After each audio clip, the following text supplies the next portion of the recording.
a delight to be here and to talk about this particular topic. It was interesting, if you were at Mass over the weekend, you will possibly remember that the first reading was from the book of Genesis, and of course that's directly related to Pope John Paul II's Theology of the Body. And it was quite funny because my husband and I were lectors yesterday, and I was doing the first reading, and that's the Genesis reading, obviously. But when it came to the bit about, making a helper fit for man, I could feel myself starting to smile, because of the obvious implications of that. And I didn't want to catch my husband's eye because I knew he would be looking at me and going, say, see, this is what it's all about. I couldn't believe just how directly that reading came up. Also this afternoon, the class I'm teaching this semester is in sexuality. And I decided anyway that, there's the Synod in the Family coming up in the fall. So I thought that John Paul II wrote his catechesis of the book of Genesis. Deliberately, he had written it before when he was a philosopher in Poland. But when he knew that Synod in the Family was coming up in 1980, in 1979, he decided that he would take what he'd written, and in preparation for the Synod, he would use this as catechesis at all the Wednesday audiences. And so occasionally in my sexuality and marriage course, which I teach every other year at St. Mine's, I would bring in some parts. But this year, there's another Synod in the Family, so it seemed to me a really brilliant idea that my class should study the catechesis of the book of Genesis. So we have been doing about 3 audiences at a time at the beginning of class since the semester started. And I can tell you, probably many of you have read a bit about it, maybe some of you have studied it in depth. Probably many of you have heard somebody like Christopher West speak, as he does so eloquently in this particular area. And I'm teaching in the graduate, theology faculty where students are doing masters, and we're finding it quite a tough goal.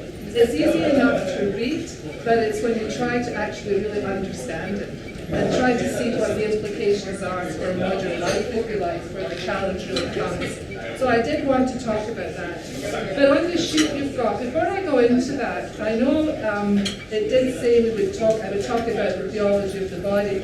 And I don't know where I signed up to advise on dating and marriage, because it's been a little while since I've been involved in that particular sphere of the dating aspect. I've been married for 45 years, so you can imagine how much dating is really relevant to me.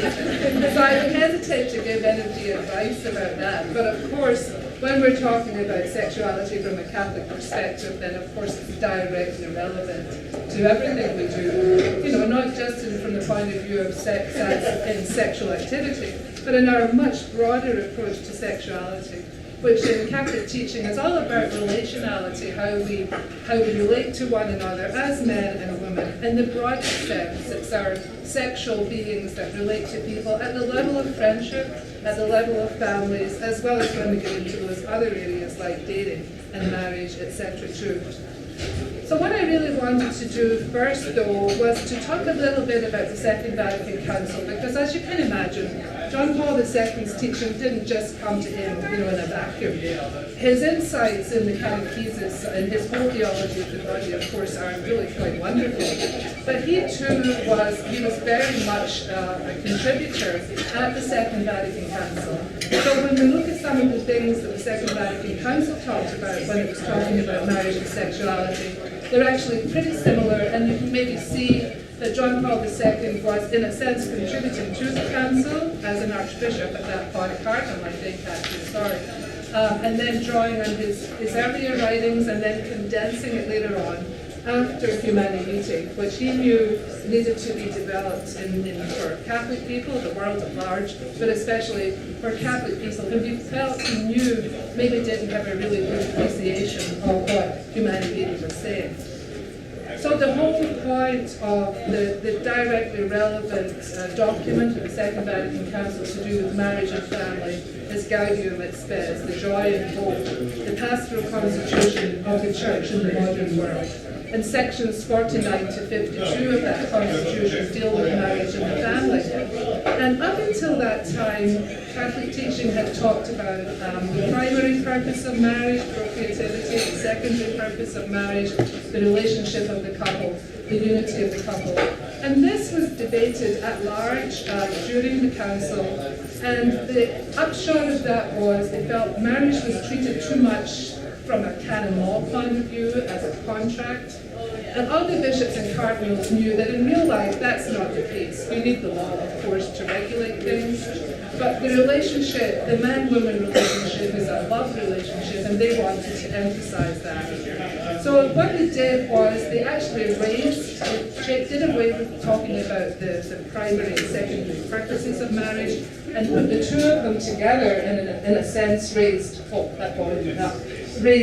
unity, so that now we're talking about unity and procreativity, and as you know, the Second Vatican Council now called these inseparable, so the two of those aspects have to be kept together in every marriage act.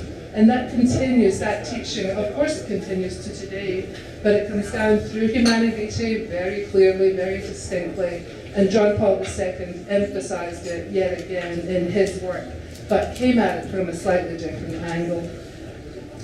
So when he decided he was going to do this catechesis on the family, I don't know if any of you have ever been in an audience at St. Peter's. The tone is usually, not too heavy because you're talking to a universal, cross-section of the universal church. And I think myself, some people might have been a little bit mystified by some of the catechesis if you just pick one part out as it goes along. What I find really interesting is his approach, and he was a philosopher, a theological philosopher. And at the Second Vatican Council, moral theology, my area, had been told that it had become a little bit too legalistic in tone. It was looking too much along the lines of natural law, which is not to say natural law doesn't count anymore, it still does. But Scripture was to be brought in a bit more to make it, to somehow correlate Scripture with all the church teaching. If you've ever read any encyclicals, you know the type of wording that's in church teaching. That's the natural law / philosophical approach. We very much rely on reason and things making sense, but somewhat at the expense of Scripture. So John Paul II, I think this was another, he modeled so many things for us, that I think he also modeled this as well, and deliberately took a scriptural approach. Now he didn't, if you've done any scripture studies, he didn't do a kind of exegetical approach. He didn't break down the words. He didn't look at the language. He didn't say, well, we don't speak Aramaic anymore, so how do we know this word meant? That, the kind of debates that real scripture scholars have to do to be scientific, if you like, about their method. But what he said, and he was, I think, all the time, really with Humanity and the sort of split in the church at the back of his mind, thinking about how he could explain this whole question of what our bodies are all about, and really what is God's plan. That was a defining characteristic of his theology, is God's plan, not our plan, but God's plan, and how to actually explain that. So to take the book of Genesis, to pick on the part in Matthew's Gospel where they say to him, even Moses allowed people to have a divorce. Why don't, what's so wrong about divorce? And in our heads we can say, okay, contraception is just so okay these days, so why not contraception? Or in vitro fertilization, nothing wrong with that, is there? Or why not? We can substitute all the questions if you like. But the particular one that in Matthew's Gospel that Jesus is answering is the question of divorce. And of course, Jesus' reply is, Moses allowed you to do this, to put away a partner because of the hardness of your heart. And then he said those fateful words, but in the beginning it was not so. Well, I don't know about you, but I had read that passage many, many times without ever once really going back to inquire about what does in the beginning mean. And of course we know in Genesis that is the beginning, this description of anthropology, if you like, of how the world was created, how God created us.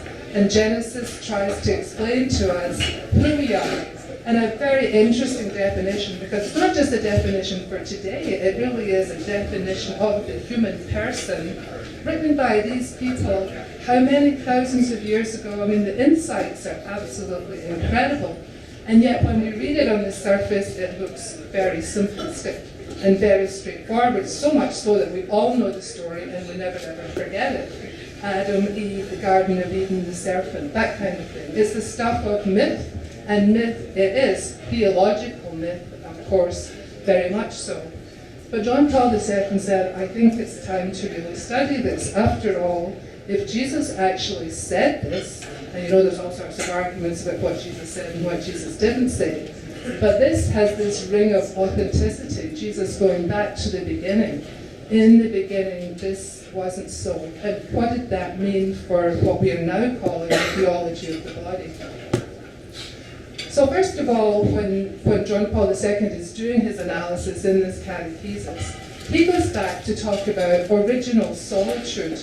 And so many of us think, well, that's a kind of strange way to be talking about relationships and the man-woman relationship in particular. And then when he defines this, what he's really saying to us, I think anyway, is that before we can really become people who can relate to other people, we really have to know ourselves. So of course we're solitary in the sense that there's only, thank God, one of me, and etc. around the world. And we do know as we kind of grow into our own identity, you know how long it can take us to do that when we're younger and we're maybe struggling to find out who I am, what do I want to do, where will my best gifts be, where do I want to live, where do I want to work. All those things, they don't just fall into our lap. Every single one of us, it's an evolution really. Things happen and we make things happen, and it will vary very much from person to person. But that idea of before we can really relate to other people in a deep sense, we really have to have a good understanding of who we are ourselves. So we would be calling it things like self-knowledge, self-recognition. Just that very honest view that we begin to have of ourselves as we mature a little bit, and it does take a while, and we really begin to discern not just who we are, but maybe begin to ask God about, well, what do you want of me? What is my, when we use the word vocation, whether we're talking about a truly, a vocation for a priesthood or a religious life, or any other kind of vocation, as in medicine or education, all those kinds of things too. And we know that the stronger we are in ourselves, the more able we are to relate to other people.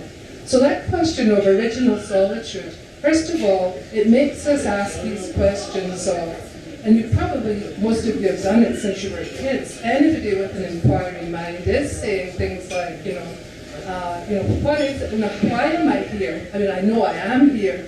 I know I must have been created, since obviously none of us creates ourselves, but the purpose of why we're here, the deeper questions that we ask, these are questions that we can only ask, we can ask of each other, but we can really only answer for ourselves. And we get to that stage through this going in more deeply into our own psyche, if you like, and going through our own experience and coming out at the other end. What that we're hoping for, of course, and I mean, I'm talking to a group that is a faith group, so we're looking at this from a faith perspective, and whether or not we ever have any doubts or anything like that, which is perfectly common and normal. But that question of, I've never been able to explain anything other than the fact I must have been created and there must have been a God. And we look to the natural world, and we do all these kinds of things too. And that's what Genesis is trying to explain to us as well.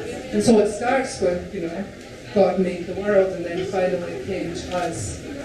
When he moves in his audiences away from this question of original solitude, then he also talks about original innocence, and he talks about original unity. I think what's really difficult for many of us to appreciate is that when he's doing this, he's interpreting Genesis. It's his insights, but there's a universal note to his insights. He's talking about an area But in a sense, we're not talking about a place or a time or anything like that. But he's really getting us to see that as the unique persons that we are, these are the questions that are always asked by everyone, and this is a way of answering them. The Genesis myth is just a way of giving a framework, but we're the ones that, in a sense, have to work out the answers. When he talks about original unity, then that would link up with the reading from Mass yesterday. The whole question of male and female, regardless of whether it's a rib from another rib or whether the people just appear in terms again of the framework of the story. The important thing is at the beginning, in this attitude of original innocence, then the man and the woman knew each other at the deepest level, and they were not ashamed. And John Paul II defines this level of being ashamed as not really anything to do with sexuality or sexual activity or sexual parts or anything like that. It's that recognition of one person for the other person as total gift. And so he explains it in terms of, in this time of original innocence, the time before the fall, the time before we became aware that in fact we are sinful people, then that's where the man and the woman were truly subjects for each other. And one was never an object for the other. And again, it doesn't have to have a sexual connotation when we talk about objects. We talk about a utilitarian approach to ethics these days, when we talk about using other people for our own purposes. Anytime we do that, anytime our motive is always about us and not about the other person, we're objectifying people. There are so many ways that you can probably talk about how that's done, but we do know that it is done. John Paul II is saying, that in Gaudium et Spes, the document I referred to earlier, and also in the Catechesis, he talks about us as humans as the only creatures that God willed for ourselves. Everything else that God made was not really willed for itself, but was willed for our use. We can argue, if you like, or debate perhaps the better word about what dominion means, when we're talking ecologically and all those sorts of things. But very fundamentally, when we're talking about subjects, we're subjects because God willed us for ourselves.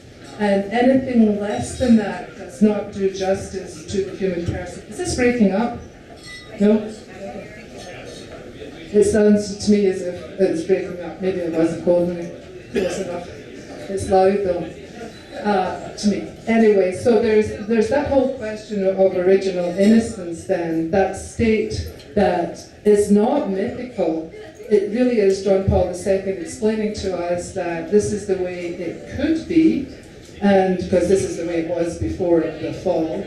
And not only that, this is the way it should be, and it makes it an ideal, really. It sounds an ideal towards which we have to reach. But I think we do know that when we're in deep relationships, the question of making somebody else an object is something we would not want to happen. Or if we know that we're doing that, we know we're letting the relationship down. So that question of being subjects for each other is absolutely key, absolutely cardinal. And when he talks about the original unity, the same thing from Genesis with the man and the woman coming together, what he's talking about there, I think, is another major lesson for us in our deeper relationships, and not necessarily just the married relationship. I don't think it's only for that. But it is that question of being open to each other. When we're talking about the married relationship, he really talks about that whole question of being totally giving. So, first of all, he talks about the fact that we begin to realize that creation itself is a gift, that we are here as a gift, and that the other person, the one special person perhaps in our life, is a gift to us, that we are a gift to them. It's all about giving. And he says several times, as also had in Gaudium et Spes, that the only way we really fulfill ourselves is when we actually give ourselves. So that question of keeping something back, or holding something, or not really being open about who we are, when we don't do justice to ourselves, if you like, in terms of how we relate to other people, then we're somehow diminishing the gift. It's very important for teaching in the whole sexual ethics area when John Paul II talks about this gift as being total and non-exclusive, because he then does apply that in the whole question of contraception and the idea that in contraception that we are literally keeping something back of ourselves or from ourselves. And so it does come into application there. But when he's talking in the catechesis, he's talking more at this level of trying to get us to realize how much of a gift we are and can be to other people. So when I say that Catholic teaching on sexuality is really positive, I think it is really positive. It stresses that aspect. It underlines it for us. It helps us to appreciate that this is in fact who we are, that God has been good enough to give us to the world, if you like, and that as such we really are a gift. One of the other words he uses a lot is that whole point of reciprocity, when he's talking about the unity of a man and woman. And another interesting thing I find, just as a sidebar here, is that it's very clear in both Genesis, considering when it was written, and in John Paul II's teaching, that man and woman are completely equal in personal dignity. And this is an underpinning teaching in Catholic teaching that I think sometimes is not stressed enough. I know there are cultural reasons why people don't think that and all sorts of barriers to that. But in terms of the actual teaching, even in Genesis, that far back, it was very clear. And I think that's what John Paul II is meaning by, in the beginning, people actually recognized that equality. And since then, of course, so many things have happened historically, socially, politically, to prevent that from getting its full recognition. But again, in Catholic teaching, this is something that's absolutely emphasized and is very, very concrete. The question of reciprocity as well, I think, is a very important topic, in as much as it doesn't just mean that I don't keep something back from my husband or he keeps something back from me. It's more positive than that, really. I think what John Paul II stresses is that, as again Gabriel has said, it's in giving yourself that you're really fulfilled. It sounds like St. Francis of Assisi's song. It's in giving that we receive. And in terms of our personalities and our complementarity, the male-female complementarity thing, I think what he's saying is incredibly insightful, that in giving to somebody else as much as I'm capable of doing, I fulfill myself as much as that's likely to happen, but I also help that person to move on in terms of his fulfillment, which in turn means that comes back to me. It sounds a little bit like a quid pro quo, that I'll be nice to you, if you're nice to me, I'll fulfill myself, so you'll fulfill yourself and you'll be a better person for me. But we don't think that way when we're in relationships. We just do kind of see, I think, in human terms, that the more we're involved in developing ourselves and the more we really are disclosing ourselves to the other person, that must help the other person, and the spiral actually continues. The word I use for that really is, if we're really in this reciprocity business, the boundary is limitless, because every single one of us has a limitless horizon for expanding our talents, our gifts, our personalities, all those things. The danger, I think, sometimes is that we shrink into ourselves almost too much. Just briefly, I love the way that when John Paul II talks about all these things, original innocence, original solitude, original unity, and he's trying all the time to get us to just go back, not so much to read Genesis as such, but to think more deeply about what creation means. Obviously to praise the Creator, so from a spiritual sense, but it's also very down to earth, in as much as this is really aimed, yes, at our spiritual development as well, because that's part of any relationship, but it's a really down to earth type thing, which is talking about our actual relationships in its fullness. And when we look at Catholic teaching on the sacrament of marriage, I think it really sort of hits home. You probably know that other denominations don't have marriage as sacrament, what I call capital S sacrament. They have a slightly different version of what marriage means.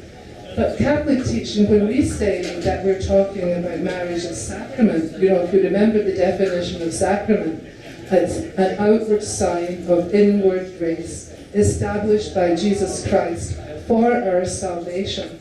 So when we're talking about the sacrament of marriage, and John Paul II through this catechesis is definitely trying to strengthen the whole question of marriage, then the teaching about marriage, of course, is that when we're married as man and woman, as husband and wife, what John Paul II keeps on talking about, the nuptial or the spousal meaning of the body, then we're told that we're not just a symbol of the relationship between Christ and the church, but in some mysterious way, and using mysterious because of St. Paul's teaching, where he calls marriage the great mystery.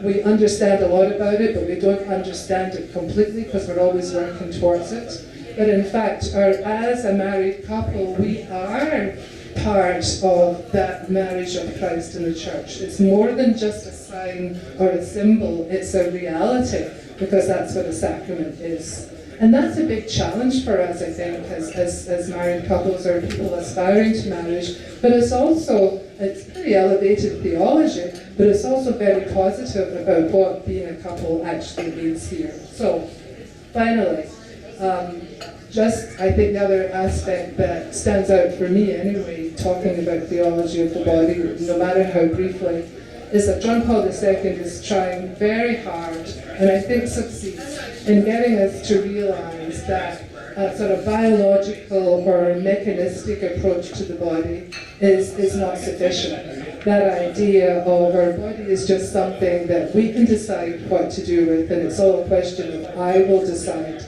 So in different matters, like the matters I mentioned, like contraception or in vitro fertilization, we think because these things can be done, there's absolutely not too much reason why this should not be done.